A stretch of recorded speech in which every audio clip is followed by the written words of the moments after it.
প্রধান উপদেষ্টা ডক্টর মোহাম্মদ ইউনূস একটা জরুরি বৈঠকে বসেছেন। জরুরি বৈঠকটা কী নিয়ে হবে সেটা কোনো এজেন্ডা আগে জানানো হয়নি। ধারণা করা হচ্ছে জুলাই সনদ কীভাবে সিগনেচার করা হবে, কীভাবে বাস্তবায়ন করা হবে, এই সমস্ত বিষয় নিয়ে আলোচনার জন্য। এটা হতে পারে। আবার এটাও হতে পারে নির্বাচন কিভাবে হবে, নির্বাচন কবে হবে, নির্বাচন হওয়ার ক্ষেত্রে কী আলোচনা হবে সেটা নিয়েও হতে পারে। যখন এই কন্টেন্ট আপনারা দেখবেন ততক্ষণ হয়তো আপনারা জেনে যাবেন আসলে বিষয়টা কী। তবে আমার যেটা ধারণা যে আসলে কনক্রিট কিছু আসবে বলে আমার কাছে মনে হয় না। আমি এখন পর্যন্ত এই রাজনৈতিক দলের সঙ্গে ডক্টর মোহাম্মদ ইউনূসের কোনো দ্বিপাক্ষিক বৈঠকে কনক্রিট এবং খুবই ব্রেকিং নিউজ জাতীয় কিছু এসেছে বলে আমি দেখিনি।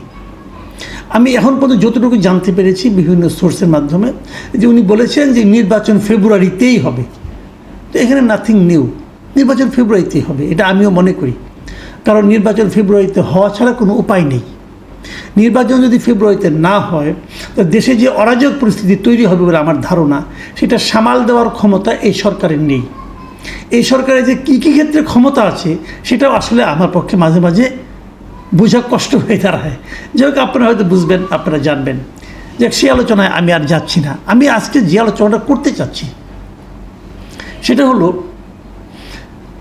নির্বাচনকে সামনে নিয়ে এবং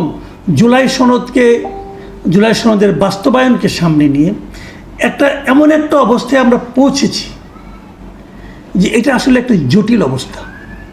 এবং এই জটিল অবস্থার সৃষ্টি হয়েছে কেন?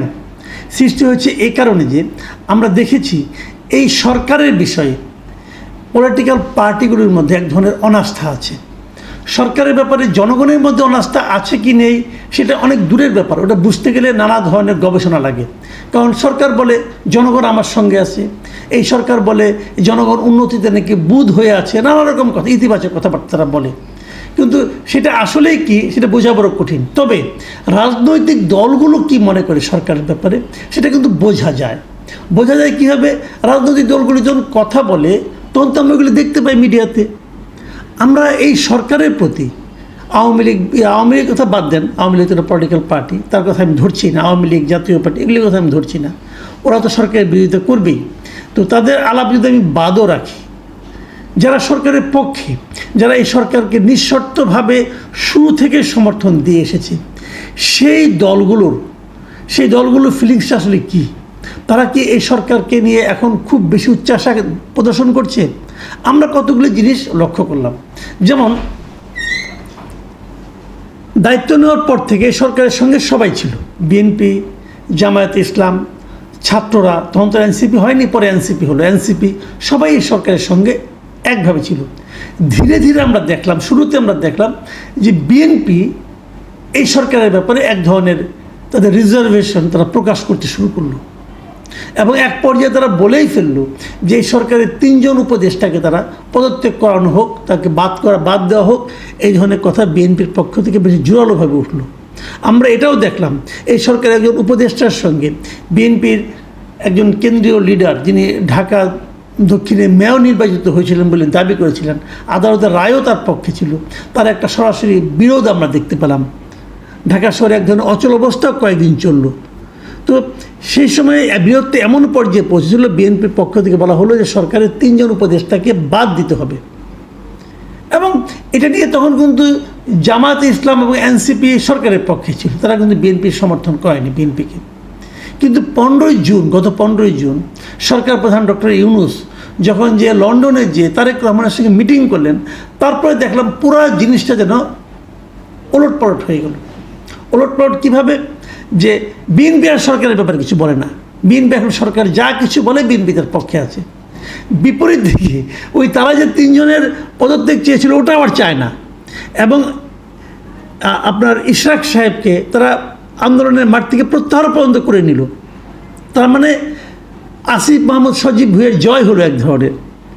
ইশরাককে তারা ইচ্ছা করে হারিয়েও দিল। আমি তো বলি ইশরাককে এক ধরনের কোরবানি দেওয়া হলো। যাই হোক, যেটা হলো। এত কিছু স্যাক্রিফাইস করলো বিএনপি যখন সরকারের পক্ষে সব কিছু মেনে নিচ্ছে, তখন আমরা দেখলাম যে একটা ভিন্ন দৃশ্য। সেই দৃশ্যটা কি?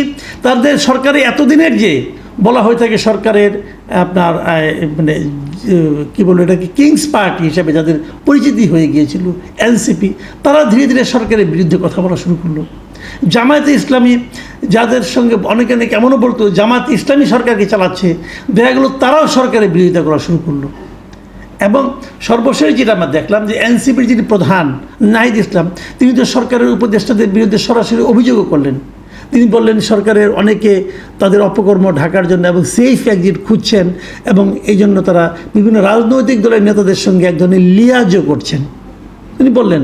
এবং উনি বলার পর ওনাদের আরেকজন নেতা সার্জিস ইসলাম বললেন যে মৃত্যু ছাড়া এদের কারো কোনো সেফ এক্সিট নাই। তারপরে দেখলাম তাদের আরেকজন কেন্দ্রীয় নেতা সামান্থা শারমিন, তিনি আবার বললেন যে প্রত্যেক উপদেষ্টাই নিজেদের আখের গুছিয়ে রেখেছেন, এখন তারা চলে যাবেন যে কোনো সময়। নাহিদ ইসলাম বলেছিলেন যে কয়েকজন উপদেষ্টা, আর সামান্থা শারমিন বললেন প্রত্যেক উপদেষ্টা। তার মানে ধীরে ধীরে কিন্তু অভিযোগের মাত্রাটা বাড়ছে। এরপর আমরা দেখলাম আবার জামায়াতের নায়েবে আমির আব্দুল্লাহ মোহাম্মদ তাহের, উনি বললেন যে সরকারের উপদেষ্টা নাকি কোনো কোনো উপদেষ্টা নাকি নানা ধরনের ষড়যন্ত্রে লিপ্ত। এবং ষড়যন্ত্রটা কী ধরনের, তারা বললেন যে বিভিন্ন প্রশাসনের গুরুত্বপূর্ণ জায়গায় একটা বিশেষ দলের লোককে বসানো হচ্ছে যাতে নাকি নির্বাচনটা বৈধ, অবাধ এবং সুষ্ঠু না হয়। তার মানে আগামী যে নির্বাচনটা হবে সেই নির্বাচন নিয়ে তারা সন্দেহ প্রকাশ শুরু করলো। তাহলে বাস্তবতাটা কী দাঁড়ালো, যে এতদিন সরকারের পক্ষে ছিল যে জামায়াতে ইসলাম অথবা এনসিপি, তারা এখন সরকারকে নানাভাবে অভিযোগে অভিযুক্ত করছেন, সরকারের বিরুদ্ধে পক্ষপাতেরও অভিযোগ তুলছেন, সরকারের বিরুদ্ধে, সরকারের উপদেষ্টাদের বিরুদ্ধে আখের গোছানোর অভিযোগ তুলছেন। তাহলে এই সরকারের নিরপেক্ষতা কোথায় গিয়ে দাঁড়ালো? একসময় অভিযোগ তুলত বিএনপি, এখন অভিযোগ তুলল এনসিপি এবং জামায়াতে ইসলামী। মানে ব্যাপারটা কি, যখন নাকি সরকার যে দলের পক্ষে থাকে তারা কিছু বলে না, তার প্রতিদ্বন্দ্বী দলগুলো অভিযোগ করে। বিষয়টা কিন্তু এরকম। আবার নির্বাচন হবে, নির্বাচন আগে এনসিপি আবদার করে বসলো যে তাদেরকে এমন একটা প্রতীক তারা চাইলো যে প্রতীকটা নির্বাচন কমিশনের যে প্রতীকের তালিকা তার মধ্যেই নাই। তাহলে সেই প্রতীক কি তারা পাবে? যদি না পায় তারা নাকি নির্বাচনও করবে না, এমন একজন তাদের এক নেতা বলল। তার মানে নির্বাচনও কিন্তু এক ধরনের অনিশ্চয়তা দেখা দিয়েছে। একবার ভাবুন, এই নির্বাচনে যদি বিএনপি যায়, যদি জামায়াত এবং এনসিপি বলে তারা নির্বাচনে যাবে না, তাহলে নির্বাচনের চেহারাটা কী দাঁড়াবে? নির্বাচনের চেহারা তখন ভয়াবহ দাঁড়াবে। এদিকে আওয়ামী লীগ নাই, আওয়ামী লীগকে সরিয়ে দিয়েছেন আপনি, আওয়ামী লীগকে বিপজ্জনক মনে করে সরিয়ে দিয়েছেন, ভালো করেছেন, আপনারা যা ভালো মনে করেছেন।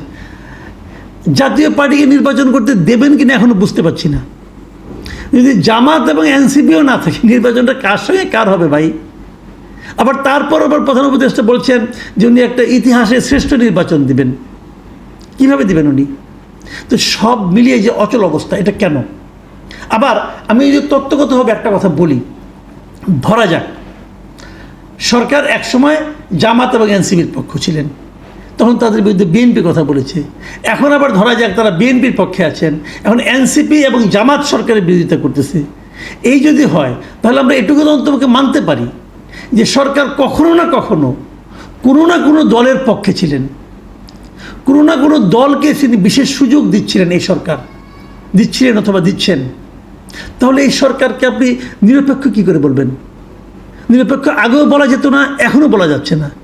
আমি যদি জামায়াতে ইসলাম এবং এনসিপির অভিযোগকে সত্য বিবেচনা করি, তাহলে এই সরকার নিরপেক্ষ নয়, এই সরকার কোনো না কোনো দলের প্রতি পক্ষপাত দুষ্ট।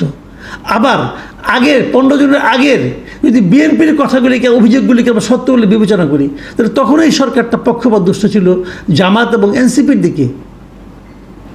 তাহলে এই সরকার তো নিরপেক্ষ নয়।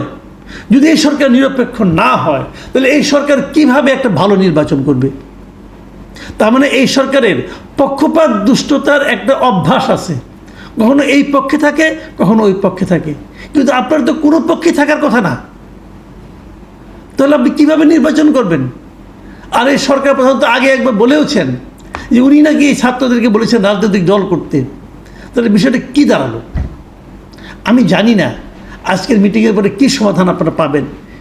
এর মধ্যে আবার এই যে আপনাদের কি বলে জুলাই সনদ, এই জুলাই সনদ বাস্তবায়ন নিয়েও আরেকটা কিন্তু ক্যাচাল বেঁধেছে।